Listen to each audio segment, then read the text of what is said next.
determine how much and what kind of life insurance is right for me? Shopping for life insurance is seldom very high on most people's to-do lists. Still, when it comes to protecting themselves and their families, it is important. So how do you determine how much and what kind of life insurance is right for you?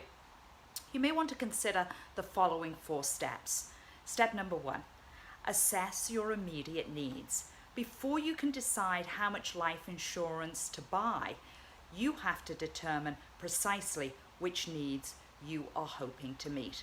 For example, will you use the policy's death benefit to pay for funeral expenses? Or are you hoping to provide funds to help your family cover ongoing monthly expenses such as housing, car payments, and food? What about a side fund? Do you want to have money set aside to meet emergencies or opportunities?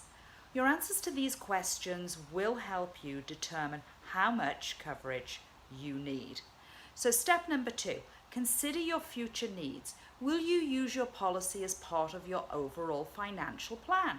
Some policies allow you to accumulate money on a tax-deferred basis so you can meet unexpected emergencies, help pay for college expenses, or supplement retirement income. Once you've determined both your immediate and longer-term objectives, you should have a fairly good idea of how much insurance is right for you.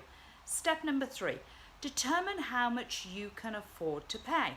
Regardless of how much coverage you need, it makes no sense to buy a policy you cannot afford. Once you know how much you can actually set aside comfortably each month, find a policy that fits your budget. Term insurance, for example, provides the largest amount of coverage for the lowest monthly cost, but it doesn't build cash value. And what's more, coverage ceases or becomes much more expensive at the end of the term period, regardless of whether you still need the protection. Permanent insurance, on the other hand, costs a little more, but it builds cash value, which you can access to meet planned or unplanned financial needs. So keep in mind, however, that policy loans will reduce the death benefit and cash values.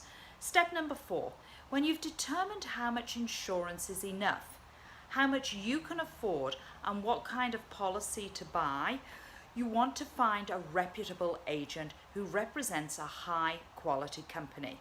And remember, while it may not be high on your to-do list, your family and your financial security could depend on it.